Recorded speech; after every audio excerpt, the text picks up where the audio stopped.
Bonjour à tous. Bonjour. On vous accepte petit à petit dans la conversation. Je vous Oui. invite peut-être tous à rester en muet le temps de la conférence et puis ensuite on pourra activer les micros les uns après les autres lors notamment des questions-réponses.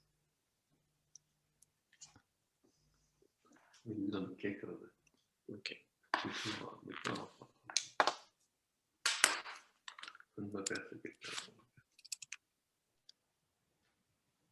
Hop. Alors vous pouvez mettre vos vidéos par contre si vous voulez, comme ça on a un semblant de vie sociale. Ah, bonjour Mickaël.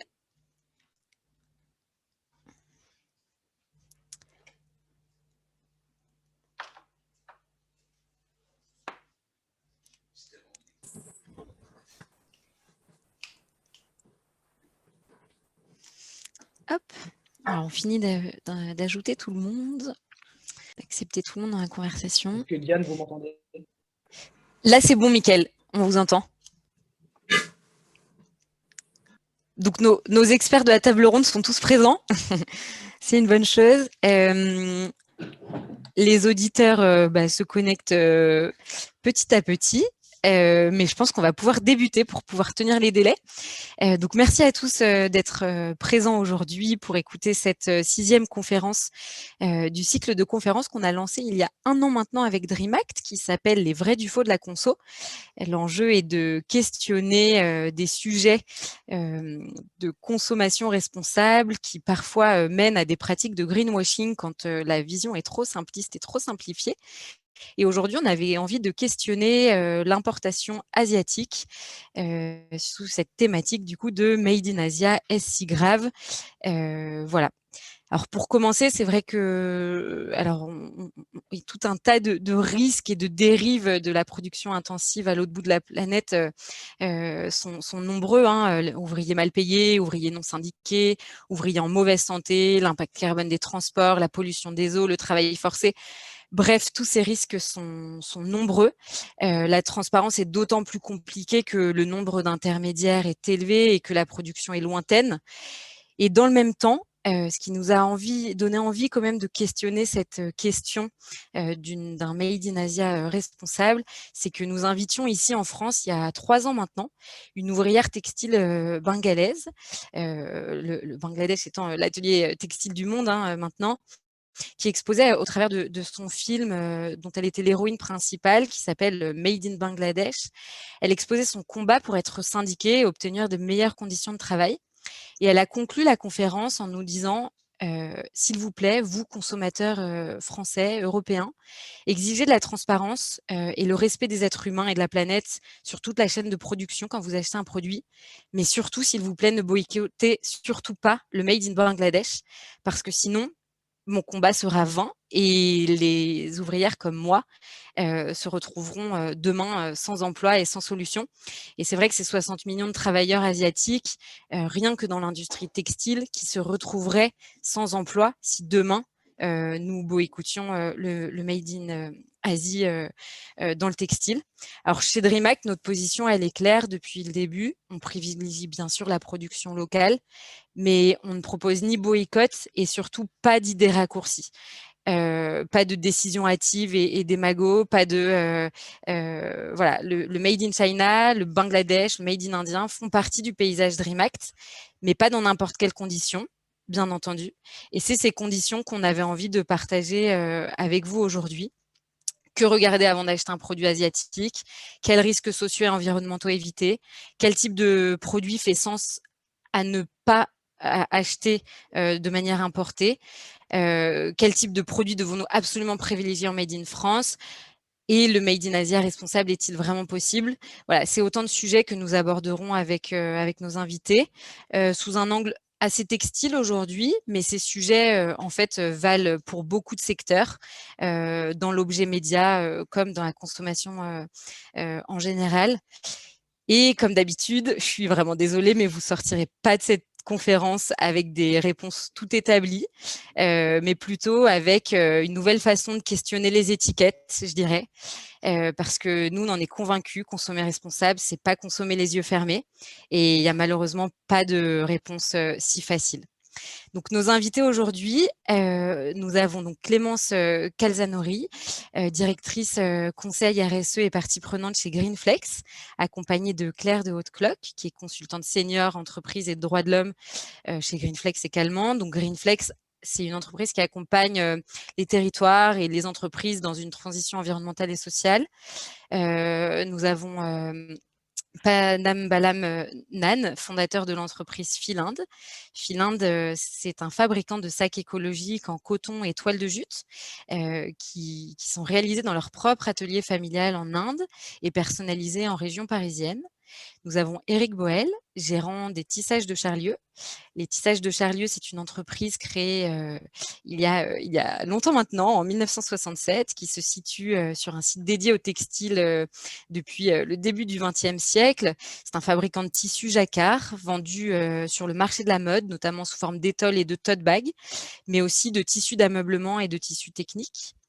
Nous avons également Laurent Marceau, qui est le directeur général de Toptex Group. Toptex est une entreprise qui a été créée il y a 25 ans maintenant, qui importe et distribue du textile promotionnel et personnalisable aux professionnels européens notamment. Et nous avons Michael Stunke, qui est journaliste et réalisateur du super documentaire que je vous invite tous à regarder, qui s'appelle Asie, le réveil ouvrier. Alors pour commencer ce tour de table d'une heure, qui sera suivi donc d'une partie questions-réponses de 30 minutes, je vais d'abord vous demander à chacun de vous présenter. Donc Clémence, Claire, est-ce que vous pouvez déjà commencer par nous présenter peut-être Greenflex? Quel est votre métier? Comment vous accompagnez les entreprises au quotidien? Oui, bien sûr. Donc, bonjour, Clémence Calzanori. Greenflex, très rapidement, a 3 activités principales. Une sur l'efficacité énergétique, une sur le financement de la transition énergétique et une dernière qu'on représente aujourd'hui qui est le conseil en développement durable de façon très large. Et en réalité, aujourd'hui, sur ces problématiques de chaîne d'approvisionnement plus responsable, on peut accompagner nos clients, j'ai envie de dire, à la fois sur la mise en conformité avec les obligations de la loi sur le devoir de vigilance, mais également dans des définitions de stratégies d'achat responsable un peu plus larges, dans des stratégies d'engagement RSE ou autres, ou des stratégies de dialogue parties prenantes. Et on est, je pense qu'en termes de représentativité, on a à peu près tous les secteurs, c'est-à-dire à la fois le secteur agro, l'IT, le textile et autres. Super. Alors, on va continuer le tour de table. Nan, est-ce que vous pouvez peut-être nous présenter Philinde, votre parcours, vos ateliers?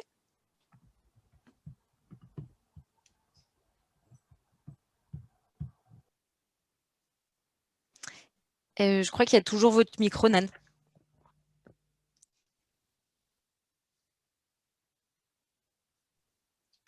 C'est bon. Oui, bonjour. Je suis Narayanan Ponnambalal.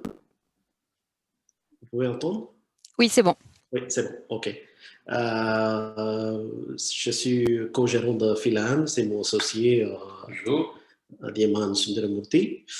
Nous avons créé notre société Philinde en 2008. Nous avons un importateur de sacs en coton, toile de jute. Nous sommes fabricants aussi. En Inde, nous avons, dans l'année 90, nous avons commencé à fabriquer des sacs en coton bio, toile de jute. À peu près 400 personnes qui travaillent à notre usine en Inde, située dans l'extrême sud de l'Inde, à côté de la ville de Chennai, un petit village. C'est presque tous les villages, la femme qui travaille chez nous. Dans 400 employés, il y a 80% de femmes qui travaillent chez nous, presque plus que 15 ans. Donc, il est comme une famille avec une excellente compréhension, une excellente relation avec tout le monde. Après, nous avons aussi un certificat, par exemple, plusieurs certificats pour notre acheteur en Europe. par exemple Fair Trade, SEDEX Certified, COD Certified. Nous avons aussi SA 8000. Après, pour la coton recyclée aussi. Ok, super, très intéressant. On reviendra sur les labels et les garanties justement que Fininde propose. Laurent, est-ce que vous voulez bien vous présenter?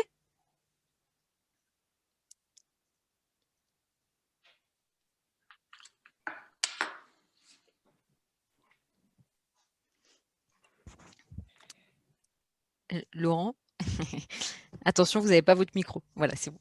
Voilà, je m'y attendais, désolé. Oui, Toptex, je suis le DG de Toptex. Nous sommes basés à Toulouse. Nous existons depuis 27 ans et nous offrons une offre large de textiles, bagageries et accessoires promotionnels personnalisables, donc destinés au B2B. Donc tous nos produits sont vierges et sont destinés à être transformés en sérigraphie, en broderie, etc. On distribue environ une quarantaine de marques, toujours dans le marché publicitaire, dont des grands noms comme Fruit of the Loom, Gildan, Russell, BNC, et aussi nos marques propres, qui sont Cariban, ProAct, KUP, Kimood, WK. D'ailleurs, j'interviendrai principalement au nom de ces marques parce que ces marques, nous les dessinons et nous les sourçons complètement sur l'Asie. Donc, c'est ça qui va rentrer dans le sujet. Super, merci beaucoup. Eric?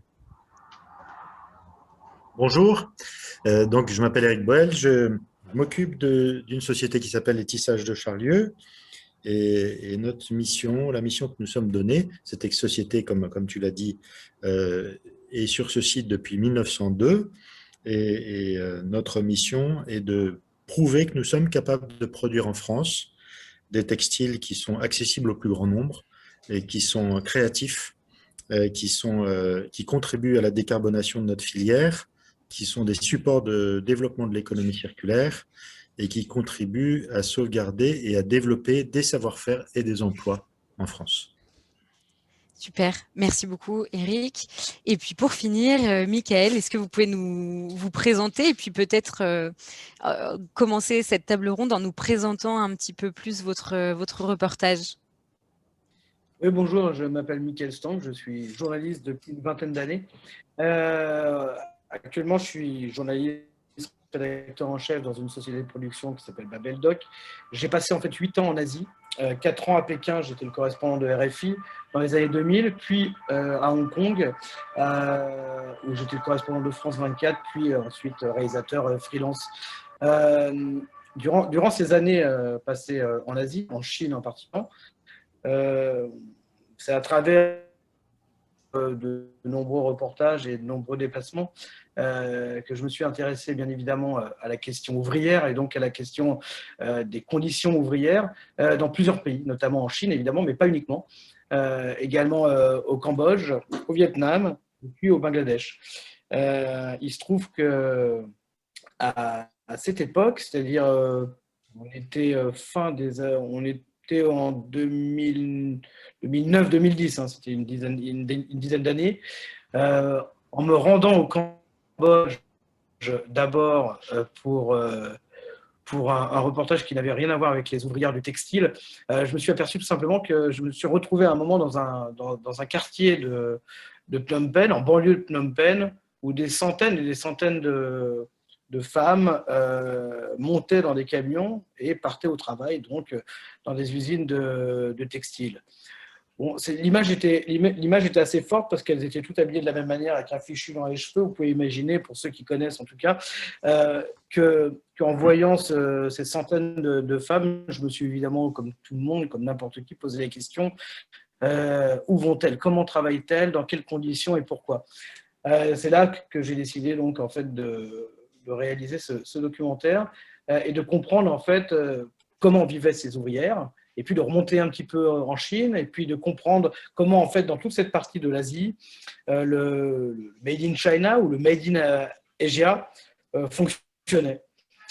Et c'est une époque où il commençait à avoir énormément de révoltes ouvrières, en Chine notamment, dans le sud de la Chine, donc, dans la région de Canton et de Shenzhen, ce qu'on appelle communément l'atelier du monde, ou en tout cas ce qu'on a appelé à un moment l'atelier du monde, c'est peut-être plus vrai maintenant. Beaucoup d'ouvriers se révoltaient contre leurs conditions.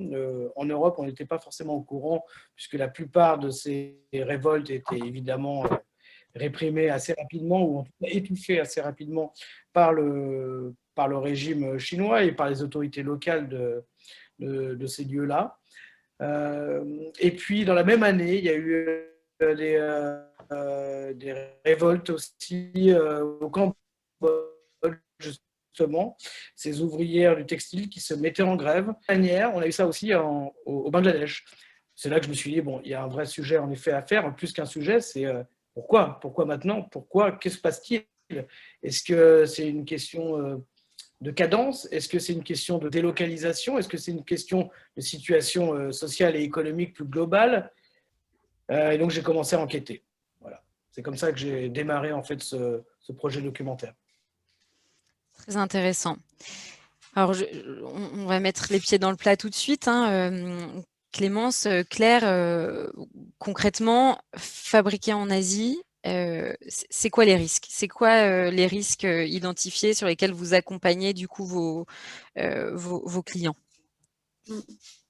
Alors, cette réponse, ce qui est important de prendre en compte, déjà, c'est le type de source qu'on a pu avoir dans le cadre de nos recherches.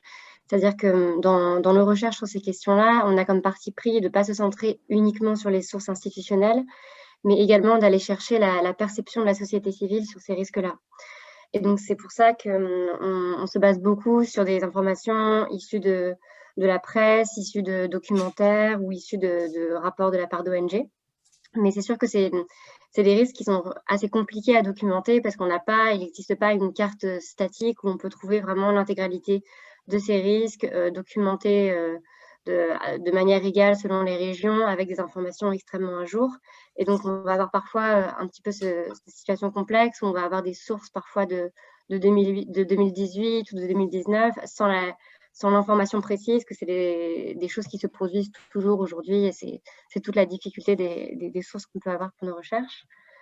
Et donc, sinon, pour les risques en tant que tels, ce qui est intéressant, c'est de se poser vraiment la question de la chaîne d'approvisionnement. Parce que selon les étapes de la chaîne d'approvisionnement, qu'on soit dans du textile ou qu'on soit dans des équipements IT ou même dans de l'agroalimentaire, on va vraiment avoir des risques différents selon l'étape de la chaîne d'approvisionnement. Et aussi des pays d'approvisionnement qui vont être différents. C'est-à-dire que si pour un produit, vous avez du Made in Asia, ça va être la fin du processus de fabrication qui aura été fait en Asie. Mais plus on remonte la chaîne d'approvisionnement, plus il y a d'autres pays dans lesquels les composants ou les matières premières ont pu être produits et donc des risques assez différents qui vont survenir. Du coup, on est beaucoup d'intervenants, je ne vais pas forcément aller dans le détail de ces risques, mais plus vous donner un petit peu des clés de lecture pour chacune des étapes de la chaîne d'approvisionnement. Donc, au niveau de l'étape la plus ancienne, en quelque sorte, au niveau de l'extraction des matières premières ou alors de la production des matières premières, on va avoir des risques qui sont variés à cette étape-là. Et on va notamment, la difficulté à cette étape-là, c'est que c'est très difficile de remonter jusqu'à cette première étape de la chaîne d'approvisionnement. Parce que beaucoup d'entreprises vont essayer maintenant d'avoir des démarches achats responsables et vont réussir à remonter la première étape de la chaîne d'approvisionnement, car c'est leur fournisseur, peut-être la deuxième étape, parfois la troisième, mais rarement jusqu'à la matière première. Et donc, c'est vraiment l'étape à laquelle il y a le plus d'opacité et on a le plus de difficultés à vraiment réussir à identifier quels sont les risques et quelles sont les conditions. Et c'est aussi, du coup, si on vient avec ça, l'étape où on a le plus d'informalité. Que ce soit si on va être sur des exploitations agricoles, par exemple de coton, on peut avoir pas mal de risques de travail des enfants.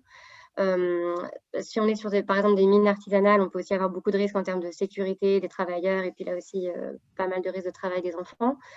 Et voilà, et donc par exemple, sur évidemment, l'affaire très connue au niveau du coton, on va avoir du risque de travail forcé des Ouïghours en Chine, qui va se trouver au niveau de la récolte du coton, mais aussi aux différentes étapes de la chaîne d'approvisionnement, que ce soit le filage, le tissage ou alors la fabrication des produits.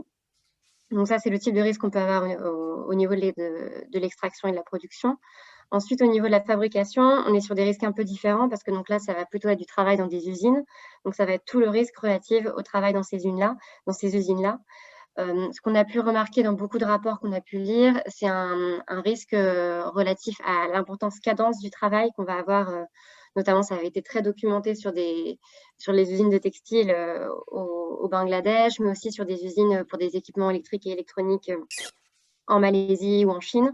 On a pu identifier dans certains rapports des ouvriers qui doivent travailler des journées entières en n'ayant presque pas de pause, ni pour manger ou à peine pour aller aux toilettes ou ce type de choses, qui ne peuvent pas parler entre eux, qui parfois doivent rester debout, ce type de choses. Et donc, du coup, ça va entraîner un gros turnover des employés parce que c'est une cadence qui, d'après les rapports qu'on a pu lire, paraît très difficile à tenir sur la durée, d'autant plus que les salaires étant très bas dans certaines de ces usines-là, beaucoup de ces ouvriers-là vont faire beaucoup d'heures supplémentaires pour réussir à gagner suffisamment, et donc ce qui rend la cadence de travail d'autant plus difficile. On a pu identifier spécifiquement, par exemple en Malaisie, un gros problème de travail forcé de travailleurs migrants dans le secteur de l'IT, parce qu'on a énormément de travailleurs migrants qui viennent là-bas et qui sont recrutés par des agences de recrutement et qui, du coup, dès leur arrivée, en fait, ont déjà contracté une dette parce qu'ils ont dû payer des frais à cette agence de recrutement et se retrouvent dans ce cercle infernal de la dette où, en fait, ils ne gagnent jamais suffisamment pour pouvoir rembourser cette dette. Et ils arrivent là-bas avec un passeport. Et pourtant, dans certains cas, il y a cette pratique de rétention du passeport et ils se retrouvent à un moment donné, pour une partie d'entre eux, à devoir fuir parce qu'ils n'arrivent pas à rembourser leur dette. Et donc, du coup, ils repartent sans leur passeport. Ils se retrouvent avec une dette et sans passeport. Donc, il y a ce type de risque-là. Au niveau du textile, on va avoir des risques notamment inhérents au fait que c'est beaucoup de femmes qui font ces métiers-là. Et on peut avoir des risques, du coup, d'harcèlement à l'égard de ces femmes-là ou de discrimination dont elles peuvent faire l'objet, ou de risques sur le chemin pour aller au travail, par exemple. Donc voilà pour le type de risque. Et on a aussi bien sûr des risques en termes de pollution, notamment dans le domaine du textile, pour la peinture du textile. Ok. Très intéressant, merci beaucoup. Et du coup, alors Nan, pour en revenir à Finlande, c'est vrai que Finlande, c'est une entreprise qui est très vertueuse sur les chaînes qu'elle maîtrise. Mais est-ce que vous pouvez nous dire un petit peu quelle étape vous faites-vous dans cette confection, parce que justement le risque identifié par Claire, c'est vraiment cette partie matière première finalement. Vous, à partir de quel moment vous intervenez sur la chaîne de production de ces sacs et comment vous vous prémunissez de ces risques qui interviendraient en amont de votre intervention? Pour cette question, mon collègue il va répondre. Dans le marché européen, nous fournissons deux types de produits, sacs vierges et sacs imprimés. Nous, ici en France, on a un peu des sacs vierges, on fait l'impression en France. Donc, les sacs, pour être plus proche aux clients, pour avoir une confiance, pour donner une confiance aux clients, les sacs imprimés en France. Donc, il y a une dizaine de salariés, on travaille en France. Ainsi, en Inde, en réalisant des fabrications complètes des sacs, montage des sacs, nous, on procure des tissus et on fait le montage des sacs complètement. Ok, et votre coton vient d'où et quel label et garantie exigez-vous, regardez-vous pour vous fournir ce coton? On a deux types de coton. Coton bio, certifié GOTS, et aussi le coton normal, conventionnel, certifié Ecotex. Après, tous les cotons, ils arrivent origine en Inde, parce que dans le sud de l'Inde, le coton il est cultivé beaucoup. Donc, la matière première, tout, nous avons acheté en Inde, pas extérieur. Ok. Alors c'est vrai que c'est souvent un sujet de produire aussi là où finalement les matières sont produites, enfin sont extraites. C'est pas, enfin voilà, ça fait sens. Vous du coup, Laurent, vous avez une bonne partie de votre production qui est encore faite donc en Asie, Bangladesh et Chine notamment. Chine pour tout ce qui est vêtements techniques. On sait que les Chinois prennent pas mal le relais maintenant sur sur les vêtements techniques, sur les matières recyclées notamment. Mais en Chine, il y a y a un problème souvent évoqué de transparence et d'opacité, notamment alimenté par les autorités. Il y a la question épineuse des Ouïghours, mais il y a beaucoup d'autres sujets qui sont moins médiatisés. Comment vous assurez de la transparence sur votre production chinoise? Est-ce que vous avez pris des mesures pour vous assurer notamment du non-travail des Ouïghours sur vos collections?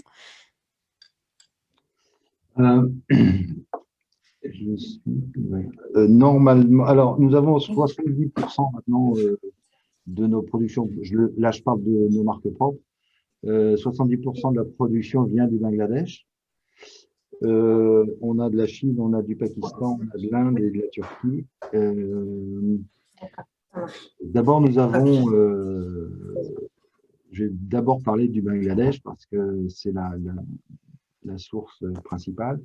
Nous avons un bureau de sourcing, notre propre bureau là-bas avec 15 personnes, avec des merchandisers et des contrôleurs qualité. Donc, nous avons en permanence du monde dans les usines déjà. Donc, mais en amont, nous achetons un produit fini, donc on ne maîtrise pas la chaîne en amont.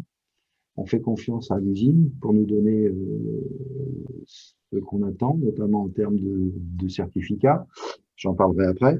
Le choix des usines, il est tout le temps d'ailleurs conditionné à l'adhésion des usines aux organisations internationales comme BSCI, CEDEX, RAP, etc., qui sont quand même là, alors c'est peut-être pas une garantie à 100%, bien sûr, mais qui sont là quand même pour encadrer les conditions de travail, salaire, santé, sécurité et environnementale. Moi, je dois dire qu'en 20 ans, j'ai vu beaucoup d'évolution de ces usines, sous la pression, bien sûr, des donneurs d'ordre aussi, et suite au drame qu'il y a eu il y a quelques années avec le Rana Plaza. Nous avons par exemple une usine qui a monté une Green Factory et c'est assez spectaculaire à voir en termes environnemental surtout et puis en conditions de travail. Donc, produit fini, on ne maîtrise pas la chaîne en amont et nous avons du monde donc en permanence dans les usines pour assurer les contrôles ou en ligne ou en fin de chaîne. Concernant la Chine, c'est plus compliqué. Donc, on a une personne de notre bureau Bangladesh qui est détachée là-bas et qu'on envoie, mais bon, le pays est tellement grand que la majorité du temps, on fait appel à des inspecteurs indépendants ou de Bureau Veritas ou d'SGS pour contrôler la qualité. Alors maintenant, voilà, on ne va pas non plus faire des enquêtes approfondies. C'est évident. Concernant l'aspect ouïghour, on a envoyé un courrier mi-janvier à tous nos fournisseurs pour qu'ils s'engagent par écrit, et ils l'ont tous fait. Ça vaut ce que ça vaut, mais en tous les cas, on leur a demandé de s'engager à confirmer qu'ils n'utilisaient que le coton n'était pas en provenance de la province du Xinjiang, qu'il n'y avait pas de travail dans les prisons et qu'il n'y avait pas de travail forcé, etc., etc. Ils ont tous signé.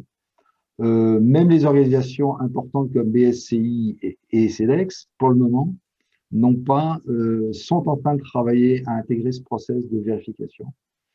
Donc plus en amont et plus en profondeur, mais à ce jour, personne ne peut aller à ce niveau de détail. Ok. Alors, on parle souvent comme en négatif, hein, du Made in China, mais finalement, on observe quand même, et Mickaël, vous pourrez en témoigner, que la Chine a vécu, comme d'autres pays, son dumping social au fur et à mesure que la syndicalisation augmentait, que les salaires étaient en hausse. Vous, Mickaël, vous observiez déjà il y a quelques années la colère croissante des ouvriers chinois. Et depuis, bon nombre d'usines ont délocalisé vers le Bangladesh, le Cambodge, l'Éthiopie. La Chine, c'est trop cher maintenant pour l'industrie textile?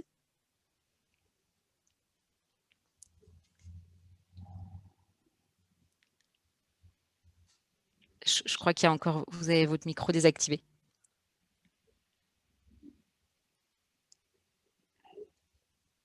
Voilà, excusez-moi. Oui, je disais qu'on pourrait répondre de manière cynique à cette question, en effet, en se disant oui, la Chine est devenue trop chère. Je voudrais juste revenir sur ce que vous avez dit. Vous avez parlé de syndicalisation.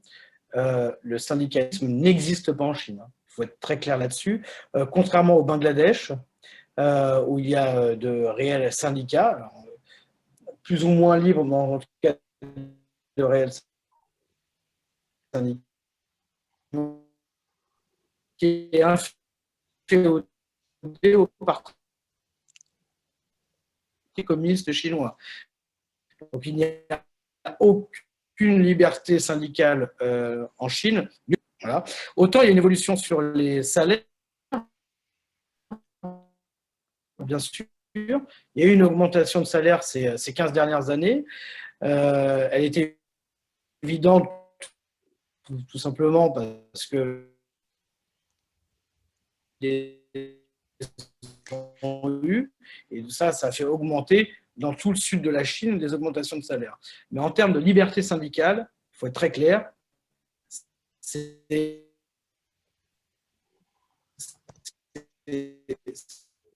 le néant total. Il n'y a aucune comparaison possible avec ce qu'on connaît, comparaison possible avec ce qui existe dans d'autres pays, en sachant que le Bangladesh n'est pas un modèle et un exemple en matière de liberté syndicale, mais enfin, il y a quand même des syndicats qui, par branche, existent et peuvent faire valoir le droit des travailleurs à ce niveau-là. Petite question, quand je vous entends parler, question que je me pose encore aujourd'hui, que je me suis posée lorsque j'ai réalisé cette enquête en Asie. C'est... Mickaël, je crois qu'on vous entend pas très bien, ça coupe. Est-ce que vous pouvez couper votre vidéo pour qu'on puisse mieux vous entendre peut-être?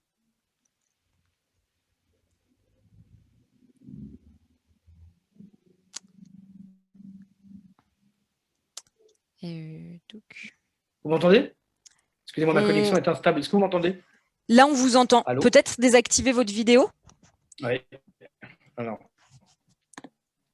est-ce que c'est mieux comme ça? C'est bien là. D'accord. Donc, oui, ce que je disais, c'est que ce qui est intéressant, en fait, d'usines et de vérification des conditions de travail dans les usines au Bangladesh notamment. Moi, il y a une question que je me pose, la question de la vérification des sous-traitants des maisons mères. Juste pour vous donner un exemple, lorsque je m'étais rendu dans des entreprises sous-traitantes de la marque Gap, la marque américaine Gap au Cambodge, la marque américaine Gap, qui est évidemment une grosse entreprise, avait une dizaine de sous-traitants au Cambodge.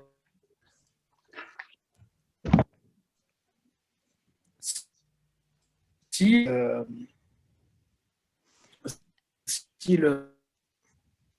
les conditions de travail sont décentes, en tout cas au un minimum décentes, et si vous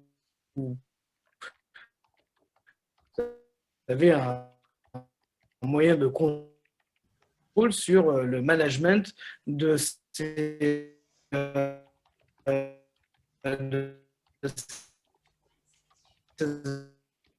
entreprises. Ouais, Mickaël, je suis désolée, c'est hyper frustrant. On n'entend pas votre, on entend très mal votre histoire. Est-ce que vous pouvez essayer de changer de mode de connexion peut-être, et puis on reviendra sur cette anecdote très intéressante. Peut-être qu'en attendant, Claire Clémence, justement face à ces problématiques des entreprises donneuses d'ordre pour remonter la filière et s'assurer de la véracité des dires de leurs sous-traitants, qu'est-ce que peut faire une entreprise donneuse d'ordre? Qu'est-ce qu'elle peut exiger? Qu'est-ce qu'elle peut faire? Alors, je pense que ce qui est intéressant à garder aussi comme idée en termes de posture, c'est qu'il n'y a que les plus grosses entreprises qui sont soumises à cette loi, entre guillemets, de respect des droits humains, droits environnementaux sur l'ensemble des chaînes. En réalité, ce qu'on a pu voir, c'est qu'il y a cette tendance à, j'ai envie de dire, un peu se passer la balle de la responsabilité tout au long de la chaîne, c'est-à-dire que chacun va demander aux fournisseurs, etc., etc.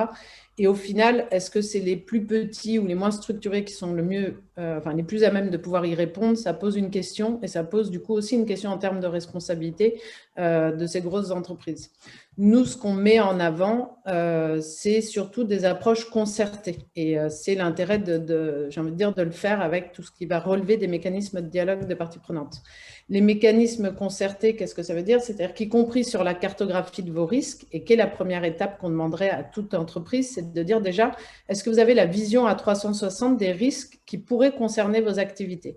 Une fois qu'on a cette vision, les solutions, parce que c'est aussi un parti pris de Greenflex, c'est d'être orienté solutions, elles existent et en fonction des risques identifiés, des zones géographiques, etc., il y en a plusieurs. Évidemment, l'idée d'avoir des relations plus étroites justement avec vos fournisseurs.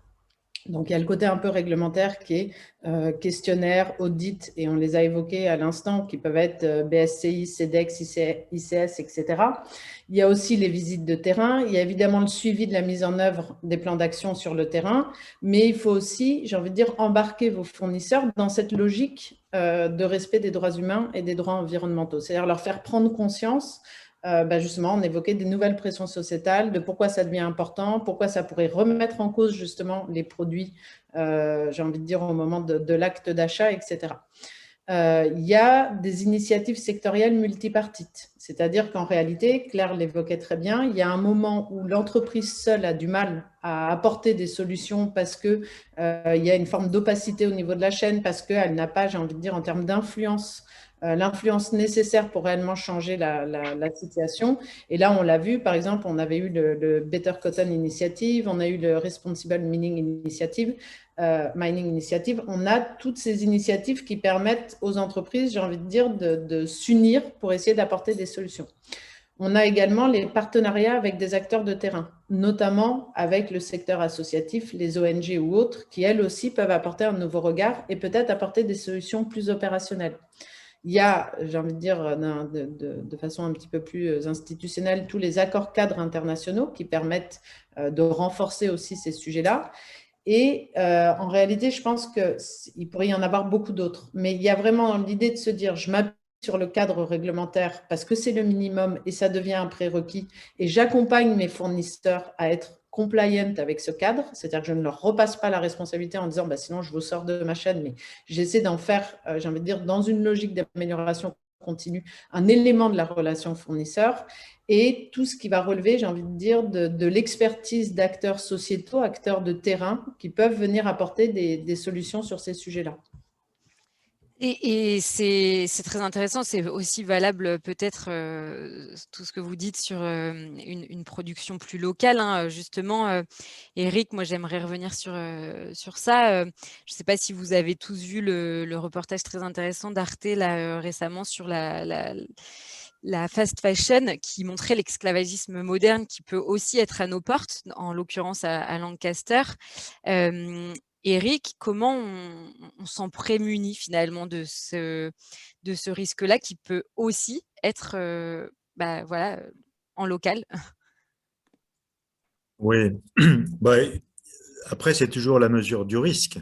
Est-ce que raisonnablement on peut imaginer que dans un pays comme la France, l'Angleterre je connais moins, mais j'imagine que les standards environnementaux et sociaux sont élevés également.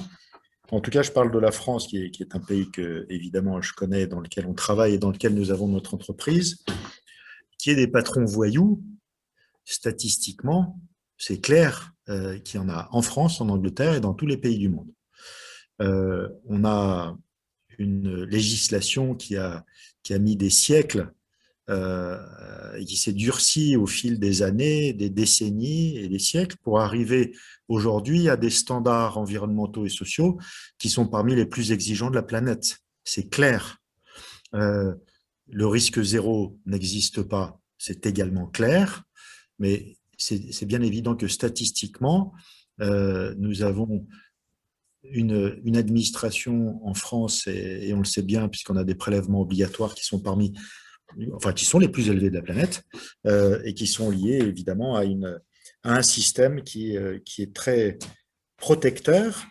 Donc évidemment, ce qui a provoqué un décalage de compétitivité dramatique, n'ayons pas peur des mots, par rapport à des pays qui n'ont pas ces standards et provoquer un décalage de compétitivité qui a provoqué cette désindustrialisation massive de notre pays, en commençant par le textile, tout simplement parce que le textile est une activité qui est plus légère, c'est plus facile de déménager des machines à coudre que des hauts fourneaux, et que, évidemment, c'est ce qui s'est passé en premier. Aujourd'hui, on est dans une économie mondialisée. Nous, je vais pas trop m'étendre là-dessus. Je vais simplement dire que aujourd'hui, je pense que quand on produit en France, je pense que notre pays est capable de produire. Et il est important que nous soyons capables de produire ce que nous consommons. On en avait parlé hier, Diane. Il y a une étude qui a été faite par le cabinet Cycleco sur l'empreinte carbone de la filière textile en France. Cette étude montre qu'on importe 95% de ce que nous consommons dans notre pays dans le textile, et puis c'est le cas d'ailleurs de la plupart des biens de consommation. Quand on parle de l'habillement, c'est même 97,5%, et que les impacts, on peut parler des impacts environnementaux, et ce que montre cette étude qui a été faite par le docteur Jérôme Payet, qui est une sommité qui est docteur en environnement, une sommité en termes de calculs environnementaux, qui est conseil de l'ADEME, etc. Enfin bref, donc on a évidemment, quand on produit dans notre pays, au niveau environnemental, une baisse des impacts qui peut être d'un facteur 2 uniquement quand on produit, mais en ayant des circuits courts, en utilisant de la matière recyclée, parce que on n'a pas de coton qui pousse en France, bien sûr, mais on a beaucoup de coton dans nos placards, et donc on a des immenses champs de coton dans nos placards. Et si on fait avec de la matière recyclée en circuit court, c'est-à-dire avec moins d'invendus et produits dans notre pays, on obtient un facteur 10.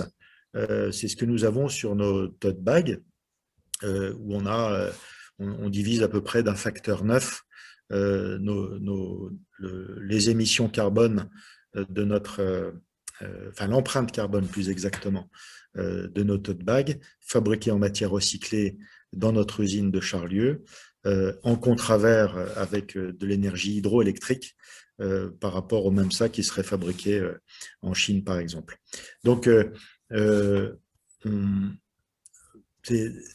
on ne va pas tout refabriquer en France, évidemment, ça serait difficile.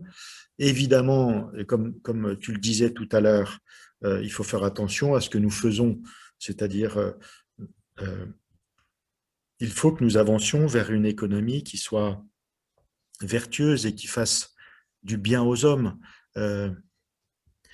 Notre économie mondialisée, son seul objectif, c'est sa propre pérennité et sa propre efficience. L'homme est devenu un outil au service de cette pérennité. C'est une folie. L'économie n'est pas une finalité. La seule finalité, c'est l'homme. Il n'y en a pas d'autre, bien évidemment. Et qu'on puisse avoir un système économique global qui avance vers un système qui permet à chaque pays, c'est bien sûr un idéal, mais que ce soit le Bangladesh, que ce soit la Chine, que ce soit la France, qui puisse vivre, que chacun puisse vivre dignement de son travail et puisse contribuer à nourrir et à habiller et à produire des biens et des services pour sa population, peut-être en premier, et puis aussi pour d'autres pays du monde quand un pays est bon sur tel ou tel type de fabrication. Mais aujourd'hui, on est sans doute allé trop loin. Et il faut qu'on rééquilibre tout ça. Et la fabrication française, évidemment, d'un point de vue environnemental, je viens de vous donner des chiffres qui sont très clairs. Cette étude, elle date de janvier 2021, elle est très récente. Et d'un point de vue social, nos standards sociaux, on le sait, sont parmi les plus exigeants de la planète. Au niveau des teintures, les exigences de la DREAL en France sont folles. C'est vraiment extrêmement compliqué de pouvoir être capable de teindre un textile en France, tellement les exigences de la législation sont fortes. Et au niveau social, donc globalement, je pense qu'on a des standards très élevés. Pour ce qui concerne les tissages de Charlieu, notre volonté affichée, on n'y arrive pas, mais c'est ce qu'on voudrait, c'est ce qu'on veut faire, et on essaie tous les jours d'essayer de faire un petit peu mieux. Notre conviction, c'est que l'entreprise peut et doit être un support d'épanouissement de l'être humain.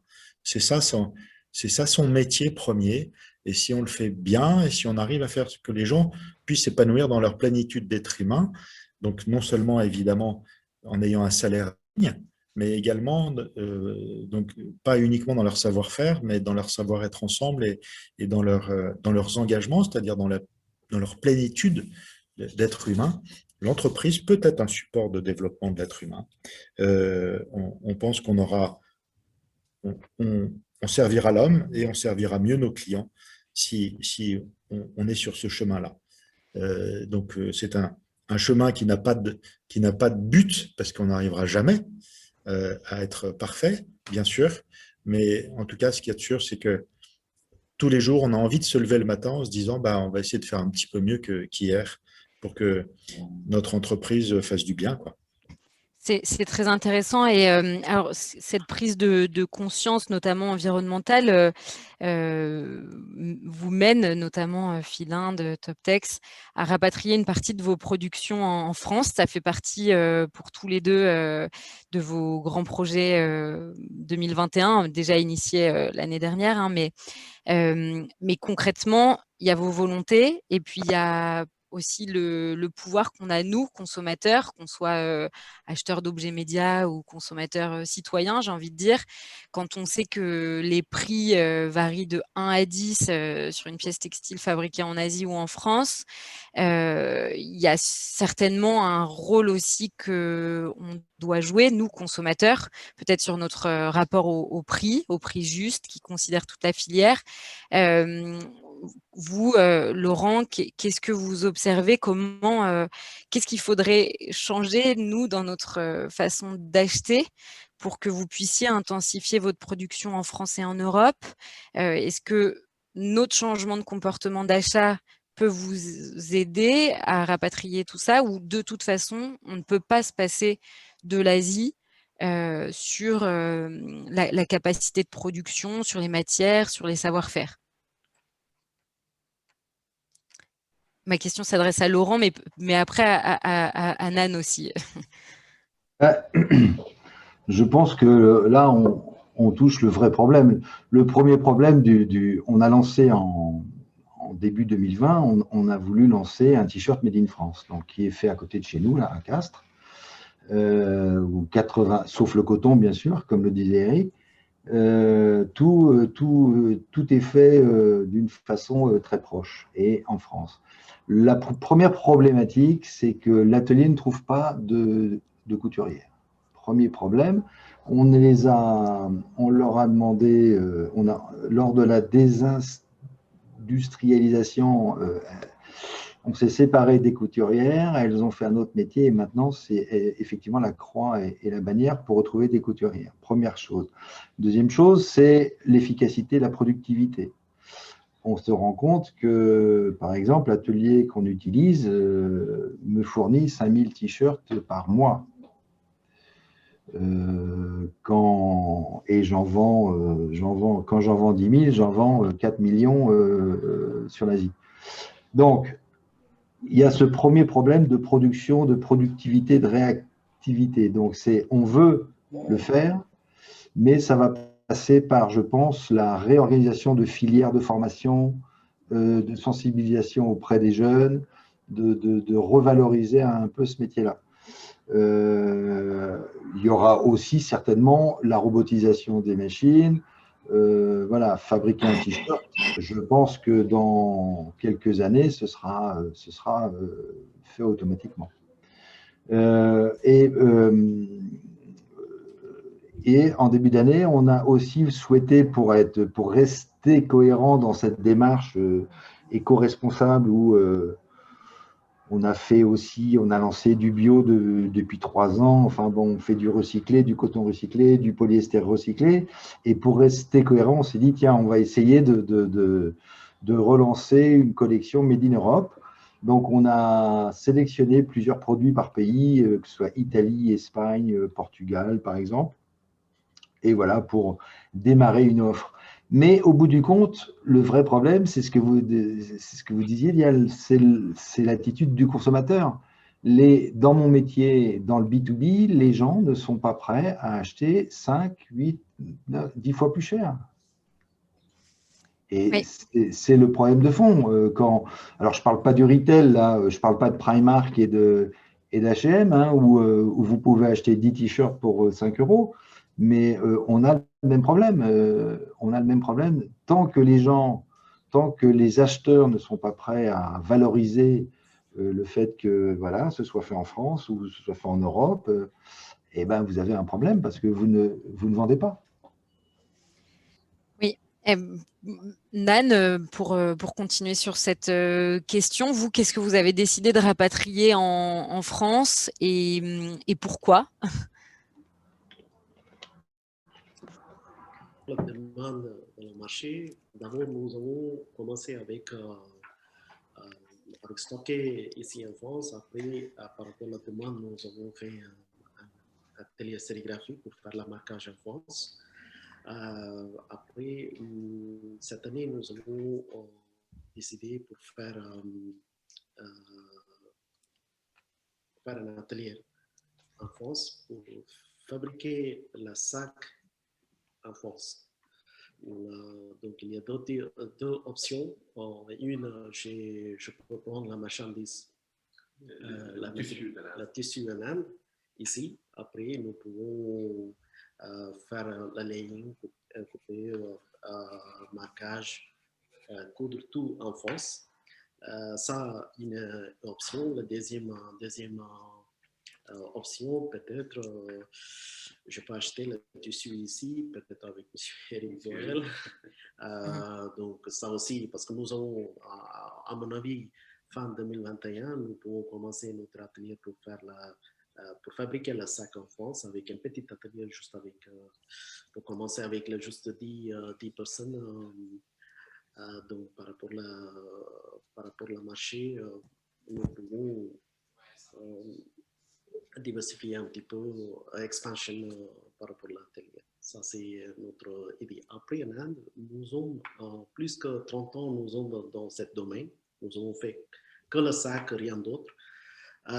Donc, nous sommes vraiment très transparents avec tous notre fournisseurs. Par exemple, nous avons acheté le fil, sous-traité quelqu'un qui fait le tissu que pour nous. Donc, la qualité de tissu est vraiment consistante, bien. Donc, nous avons très transparent avec jusqu'à la bout. Qu'est-ce que nous avons acheté? Donc, je ne connaissais pas Asie ou Chine, même en Inde, je ne connaissais pas parce que nous sommes dans l'extrême sud. Je connais notre usine. Dans notre usine, nous avons fait qu'est-ce que nous avons déjà maîtrisé par rapport à la sac, tous les channel partners dans notre supply chain. Ok. Ouais. Très intéressant. Je crois, Mickaël, que vous avez retrouvé un peu de connexion. On est très curieux d'entendre la fin de l'anecdote. Oui. Non, mais l'anecdote, elle concernait Gap, en effet. Donc, on n'est pas sur des petits producteurs. Concernant Gap, je leur avais demandé donc de m'expliquer. Je leur avais montré en fait les images que j'avais tournées dans leurs usines, et ils s'étonnaient en effet de ne pas avoir vérifié, et me disaient qu'ils avaient quelqu'un sur place, en effet, qui faisait la tournée de temps en temps des usines sous-traitantes, des fournisseurs. Moi, la question que je me pose à chaque fois là-dessus, c'est plutôt qu'est-ce que ça veut dire d'aller vérifier? Qu'est-ce que ça veut dire d'aller vérifier son fournisseur, d'aller au contact des managers et de leur demander en quelque sorte des comptes, c'est-à-dire d'y aller sans prévenir forcément. Je dis ça parce qu'en Chine, en général, pour ceux qui nous écoutent, j'imagine que vous avez déjà eu l'occasion d'en discuter avec des fournisseurs chinois.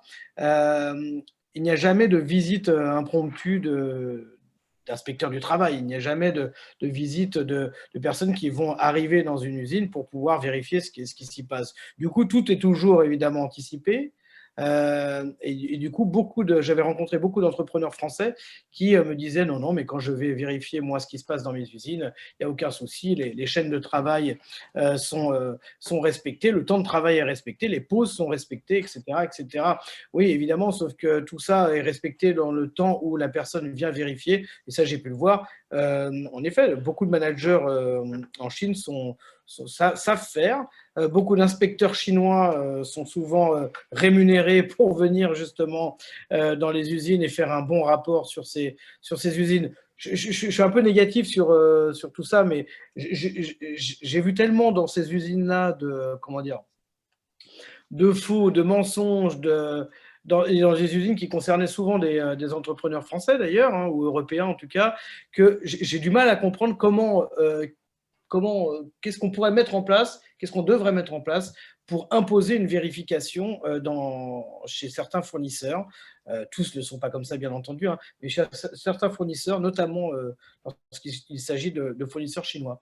Je m'interroge, j'ai du mal à valider l'honnêteté de beaucoup de fournisseurs. Voilà, pour être tout à fait honnête. Okay. Ouais, très intéressant. Du coup, donc pour conclure un peu, donc je pense qu'on a beaucoup vu quel pouvait être le rôle des entreprises donneuses d'ordre, des maisons mères, des importateurs, des fabricants. Voilà, reconsidérer l'être humain au centre de la production, s'assurer, enfin voilà, d'avoir des filières les plus courtes possibles, même si la production est lointaine, mais voilà, d'enlever les intermédiaires, de renforcer les contrôles. J'aimerais qu'on conclue peut-être chacun d'entre vous en parlant plus du consommateur, du rôle qu'on peut avoir en tant que nous, acheteurs, consommateurs, citoyens. Qu'est-ce qu'on fait face au Made in Asia? De quoi on s'assure? Qu'est-ce qu'on demande à lire sur les étiquettes? Est-ce qu'on boycotte? Est-ce qu'on exige certaines mentions sur les étiquettes?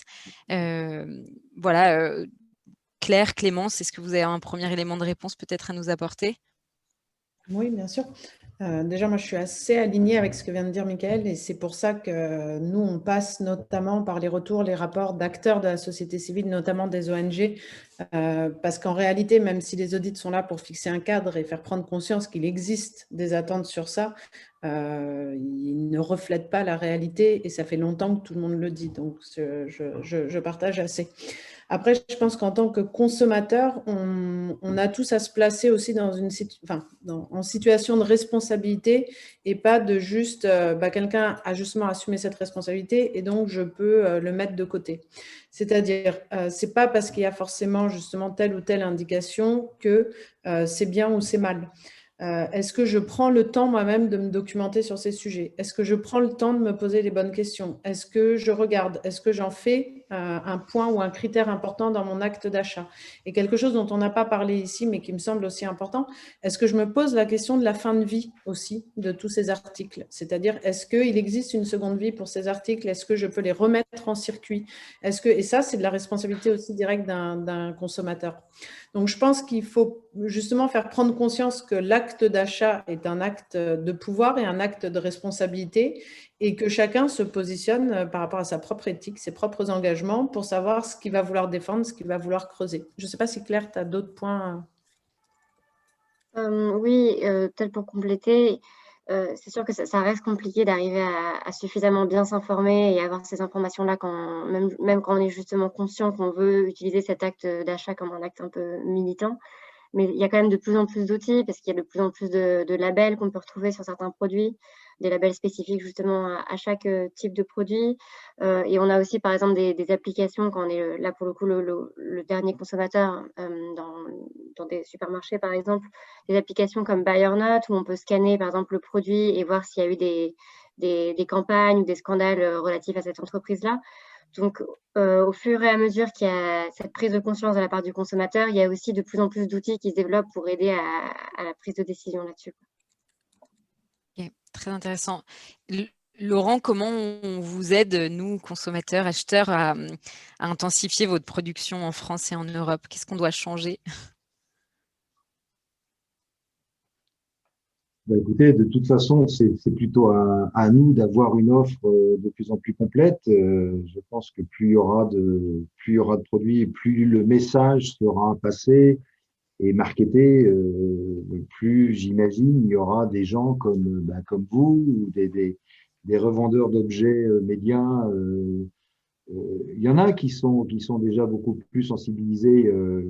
C'est comme partout. Il y a dans notre portefeuille client, il y en a qui travaillent encore comme il y a 20 ans. Et puis il y a ceux qui privilégient voilà ces circuits courts et tout ça.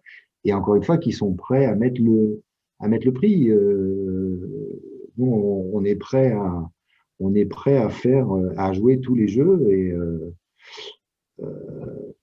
la problématique, si vous voulez, il y aura toujours des dérives et il y aura toujours des gens et des gens qui ramènent tout à l'argent. Regardez ce qui s'est passé récemment sur l'organique avec des faux certificats.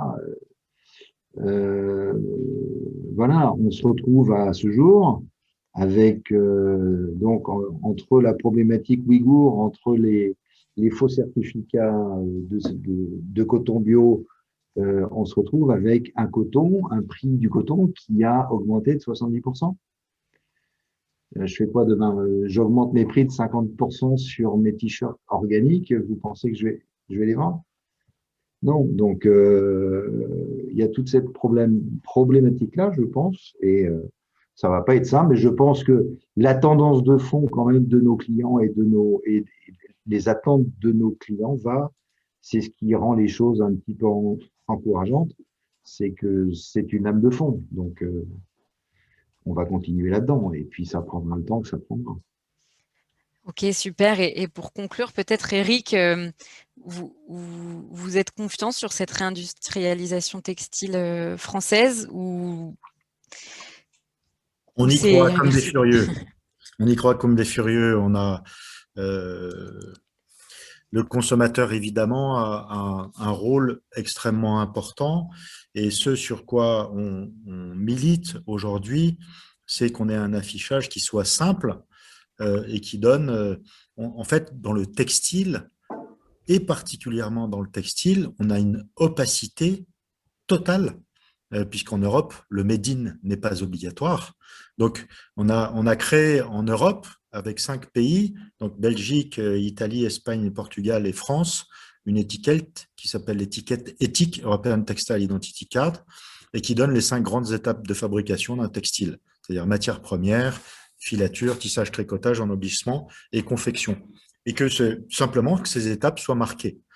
Après, chacun fait ce qu'il veut. Et si effectivement on achète un produit où tout est fait en Chine, ben, c'est pas de souci, c'est simplement indiqué. Et l'autre point qui nous semble très important, c'est également le score carbone, parce que au niveau environnemental, il y a beaucoup d'indicateurs, il y en a 16, hein, donc on ne peut pas courir tous les lièvres, et on a un drame avéré qui est celui du réchauffement climatique, et il faut que notre secteur d'activité, comme les autres, essaye de voir de quelle manière il peut contribuer à baisser ses impacts carbone, et le score carbone est quelque chose d'important, et donc la loi française, avec la loi GEC et la loi climat et résilience qui est en train d'être votée, vont nous permettre d'avancer sur ces sujets-là, et que le consommateur, par son acte d'achat, bienvenue dans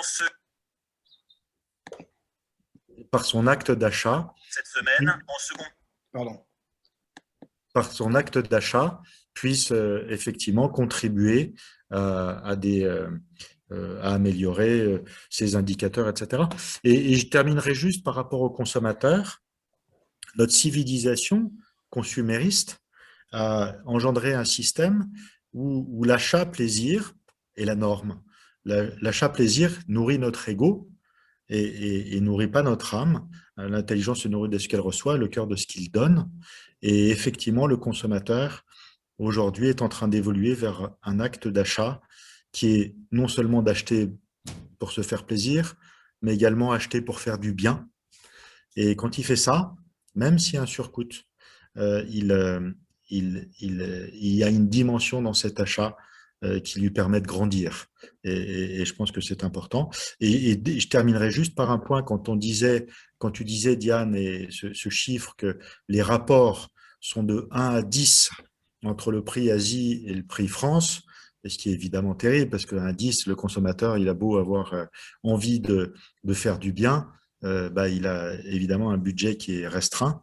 On doit trouver des solutions, on est capable de le faire. Vous savez qu'il y a, enfin je ne sais pas si vous le savez, il y a une usine de chaussures qui est en train d'être construite en Ardèche, hein, pour fabriquer des baskets. On a robotisé des fabrications de textiles qui nous permettent d'avoir des prix qui ne sont pas du tout sur un rapport de 1 à 10, mais peut-être sur un rapport de 1 à 1,5. Et comme le disait Laurent tout à l'heure, on imagine bien que les t-shirts, dans les 5 ans qui viennent ou 10 ans qui viennent, l'automatisation permettra d'avoir une relocalisation dans notre pays et dans d'autres pays, et que chaque pays puisse, sur une partie un petit peu significative de ce qu'il consomme, produire chez lui en circuit court, en connaissant ses fournisseurs. Parce que, dernier point quand même important, dans tout ce qu'on vient de se dire finalement, et Michael, dans ce que vous disiez sur tout ce qui se passe et dans ce que vous avez constaté dans un certain nombre d'usines, tout ça, c'est aussi lié à un monde où il n'y a plus de lien des gens les uns avec les autres. On ne sait même pas où on achète, on ne sait pas à qui, on ne sait pas où c'est fait. Et le lien qui est constitutif de notre humanité, c'est aussi le fait d'être capable de connaître l'entreprise avec laquelle on va travailler. Et on sait que le gars avec qui on parle, parce que ça fait 10 ans qu'on bosse avec lui, il ne nous raconte pas trop de bêtises et que c'est quelqu'un d'aplomb et qui ne va pas faire des choses qui sont mal. Donc, c'est aussi ce lien qu'on doit recréer pour avoir une économie qui est au service de l'homme et pas l'homme qui est au service de l'économie. Très beau mot de la fin. Merci Eric. J'avais plein d'autres questions, mais le temps tourne, donc je vais vous proposer, aux auditeurs de la conférence de poser leurs questions. Vous pouvez peut-être activer voilà, votre micro et poser vos questions. Pour les plus timides, il y a le chat.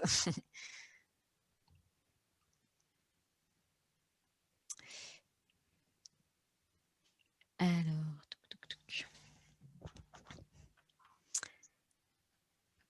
Alors, s'il n'y a pas de questions, moi, je vais essayer de remonter un peu le chat, voir s'il y a des questions qui ont été...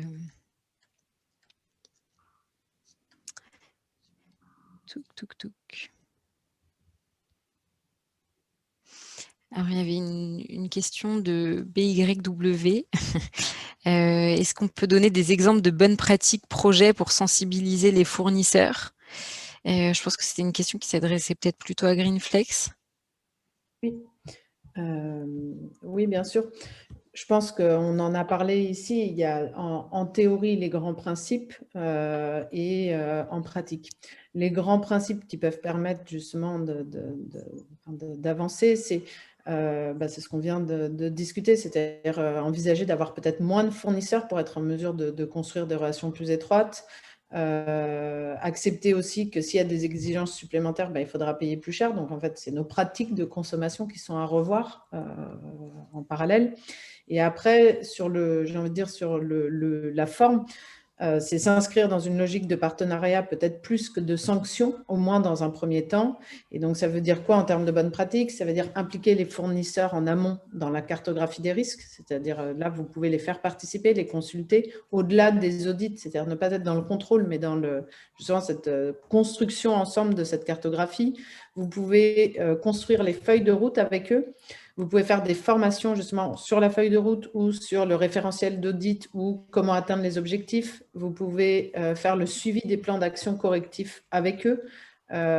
Vous pouvez les aider à identifier des acteurs locaux sur place qui pourraient aussi, sur lesquels ils pourraient s'appuyer. Donc, je pense qu'il y a beaucoup de bonnes pratiques qui sont allées chercher justement un peu dans toute la documentation sur ces sujets et qui relèvent, j'ai envie de dire, plus de savoir-être que de grands principes théoriques. C'est-à-dire qu'il y a les grands principes théoriques et puis après, il faut accepter d'aller sur le terrain, de regarder comment on peut les impliquer dans cette logique de relation de confiance. Très intéressant. Il y avait une remarque aussi de Inès qui disait ça, et nous, on l'entend beaucoup de la part de nos jeunes marques vendues sur la marketplace, cette difficulté à trouver des ateliers français qui acceptent des minimums de commandes faibles. Et sa remarque était que en Chine, on trouve des solutions, enfin voilà, des usines qui acceptent de faire confiance aux petits partenaires, contrairement aux usines françaises. Eric, peut-être que vous Oui, pouvez bien répondre. sûr. La situation, elle est très simple. Imaginez l'état des entreprises textiles françaises qui restent après 40 ans de mondialisation. Ils n'ont plus, ils ont plus, ils ont plus un pet de gras, hein, c'est clair. C'est-à-dire que aujourd'hui, ils sont concentrés et tous hyper spécialisés et capables de faire plutôt des grosses séries, enfin des séries moyennes, sinon ils ne seraient pas là, et avec finalement aucune personne qui est capable de s'occuper de demandes qui sont un petit peu atypiques ou pas dans leur flux habituel, etc. Et donc, cette désindustrialisation a créé une paupérisation de l'offre et de la capacité à faire ça. Donc, plus les usines se remettront à tourner. Tout à l'heure, Laurent disait que ce mouvement de fond, il est puissant et cette vague, elle ne va pas s'arrêter. Et je suis bien d'accord avec cette analyse. Plus cette capacité industrielle va redécoller. Aujourd'hui, il y a une centaine de milliers d'emplois dans le textile de l'amont en France. Plus ces usines vont pouvoir retrouver un niveau d'activité, etc., qui est suffisamment important, et plus on sera capable de s'occuper des petites, des créateurs, et on le sait très bien, on a 10 appels par semaine, et qu'on a du mal à gérer, de jeunes créateurs, etc. Et de faire, bon, c'est clair, on n'a pas. Il faudrait 2 ou 3 personnes qui ne s'occupent que de ça, avec de l'autre côté un chiffre d'affaires qui est très faible. C'est aussi simple que ça. Donc aujourd'hui, on n'a pas les moyens. J'espère bien qu'on le fera, qu'on l'aura. Et la chose qu'on est en train de mettre en place, c'est un système pour utiliser nos 100 ans d'archives qui soient numériques, pour qu'il puisse y avoir une facilité et que ce soit le créateur qui puisse trouver lui-même son produit de manière simple, sans être obligé de mobiliser quelqu'un pendant 2 heures ou 3 heures chez nous. Donc, il y a des solutions et il faut qu'on se bouge les fesses pour y arriver. Ok, très intéressant. Et une question intéressante de Mathieu, peut-être pour qui veut, mais peut-être pour Nan. Est-ce que vous ressentez un encouragement à la relocalisation de la part du gouvernement français? On en a beaucoup parlé l'année dernière. Je pense que voilà, on s'est tous rendu compte et le gouvernement notamment, de l'importance d'avoir une filière textile en France, hein, quand il s'agissait de produire des masques en urgence. Voilà, il y a eu des effets d'annonce sur l'aide à la relocalisation. Dans les faits, qu'est-ce que vous ressentez, Laurent, Nan, Eric? Est-ce qu'il y a des aides, des choses qui peuvent de ce côté-là? Il y a pas mal d'appels de projets de la part du gouvernement pour les pays en relance, les plans de relance.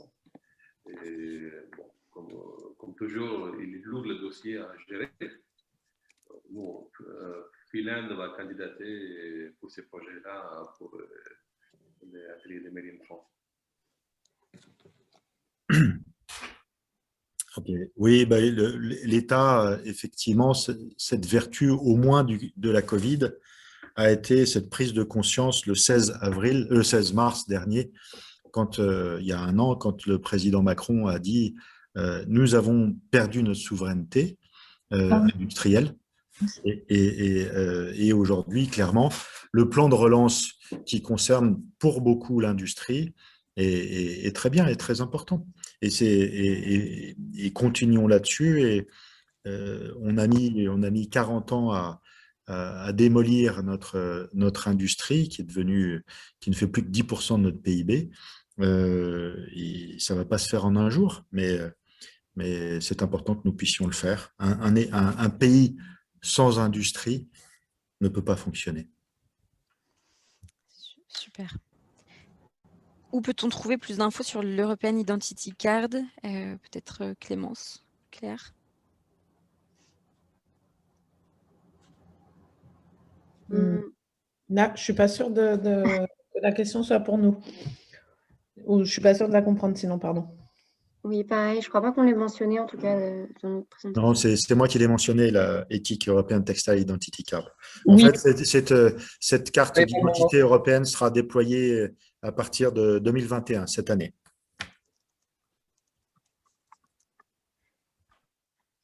Super.